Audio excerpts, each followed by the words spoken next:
questão da desinformação e a deslegitimação da justiça eleitoral. O senhor se reuniu com o hacker Delgatti e com a deputada Zambelli, que teria levado esse hacker, sugerindo que ele poderia invadir o TSE, e o senhor teria encaminhado a uma reunião no Ministério da Defesa para ser recebido pelo general Paulo Sérgio?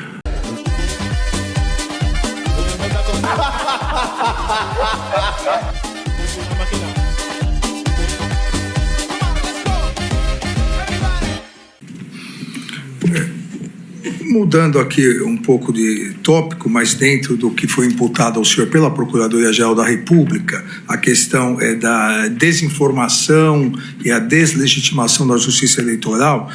O senhor se reuniu com o hacker Delgatti e com a deputada Zambelli, que teria levado esse hacker, sugerindo que ele poderia invadir o TSE, e o senhor teria encaminhado a uma reunião no Ministério da Defesa para ser recebido pelo general Paulo Sérgio? Olha, a Carla Zambelli levou o hacker, eu recebi, não entendo nada de informática, não senti confiança nele como de praxe, né? De acordo com o Ministério, eu encaminhei o hacker a ir para a Comissão de Transparência Eleitoral e nunca mais tive contato com ele. O senhor teve algum retorno do general Paulo Sérgio sobre eventual reunião? Nem sei se foi recebido na defesa ou não. Algum retorno da deputada Zambelli também? Não. Falando ainda em reuniões interessantes, o senador Marcos Duval e o ex-deputado Daniel Silveira, eles procuraram o senhor para uma reunião para consultar o senhor. Na verdade, primeiro, o ex-senador Marcos Duval procurou o senhor com o deputado dizendo que teria uma gravação contra mim e depois pedindo apoio para fazer uma gravação clandestina. O senhor se recorda disso? Eu recebi o senador, é um senador da República, até aquela data é um senador normal, e também o Daniel Silveira, tá? Ouvi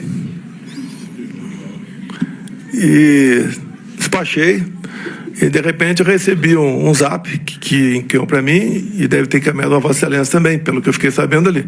E eu respondi para ele embaixo, né? Coisa de maluco. E não toquei mais no assunto, eu nunca mais recebi ou conversei.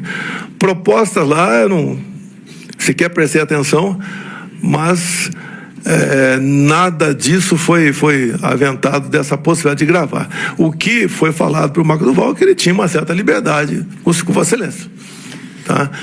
E da minha parte não partiu nada no tocante a isso. A partir daquele momento, o senador ali não fez mais parte de qualquer contato comigo, tendo em vista ali o vazio da conversa que ele teve juntamente com o Daniel Silveira.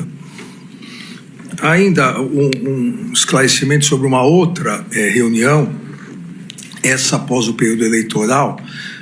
O senhor convocou ou convidou o general Teófilo para uma conversa diretamente com o senhor, sem a intermediação do comandante Freire Gomes? Olha, a família Teófilo é muito grande. Tem um mais antigo que eu, 1 ano, que foi candidato a governador pelo Ceará, junto comigo lá atrás da presidência. Tem outro mais novo um pouco que serviu comigo. E tem mais 2 irmãos. Então, a família tradicional. E eu convidei o Teófilo para bater um papo, fazer uma análise da conjuntura, trocar uma ideia pela consideração que eu sempre tive para com a família dele. Nada mais além disso. Agora, quando eu convido alguma pessoa, o que é natural, se ele, na cadeira que tem alguém acima, ele participa, que foi convidado para conversar comigo. Sem nenhum problema a conversa com o João Teófilo.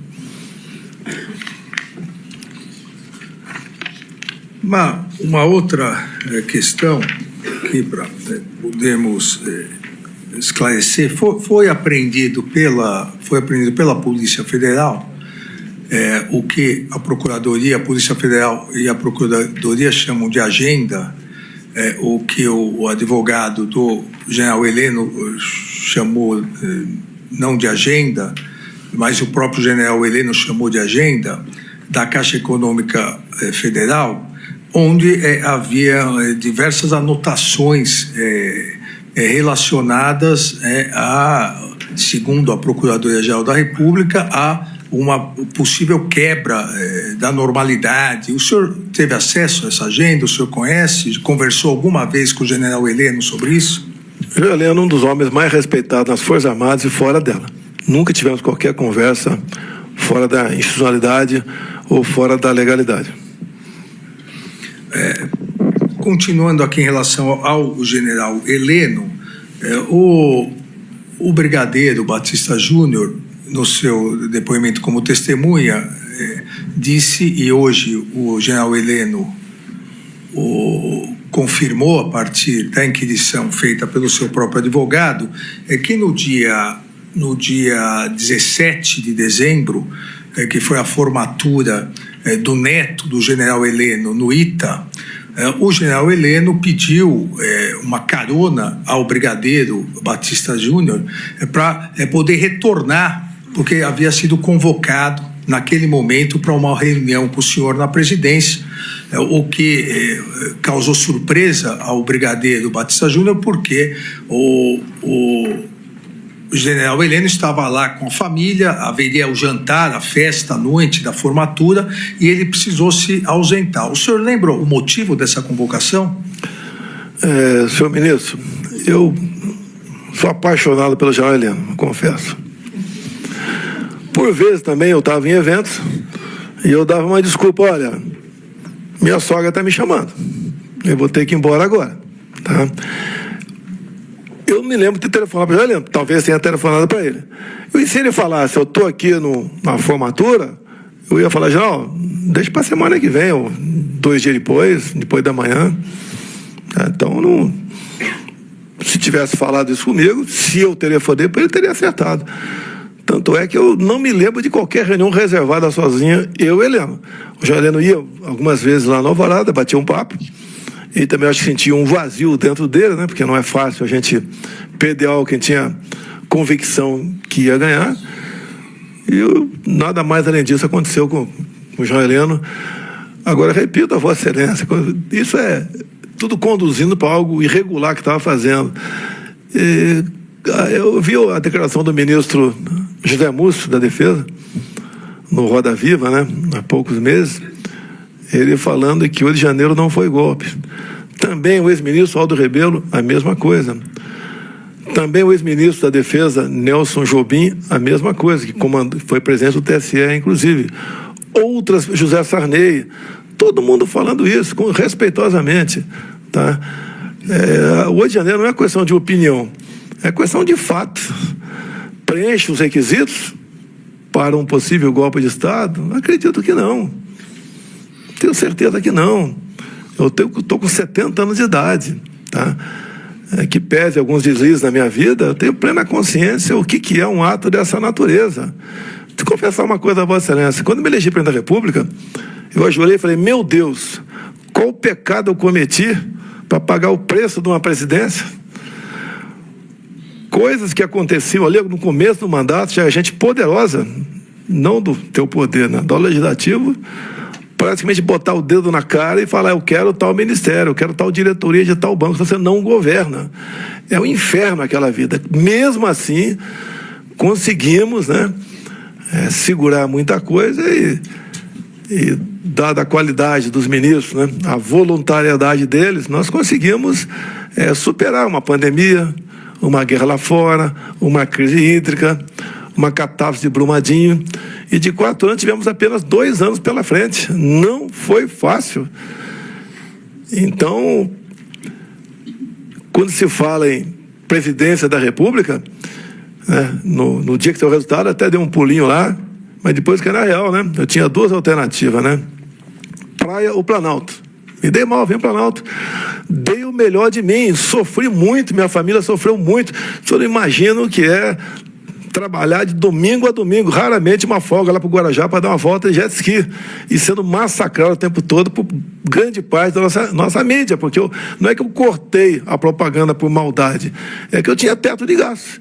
Nenhum governo, o presidente Temer aprovou o teto de gastos, eu votei favorável ao teto de gastos, concordo, tá certo?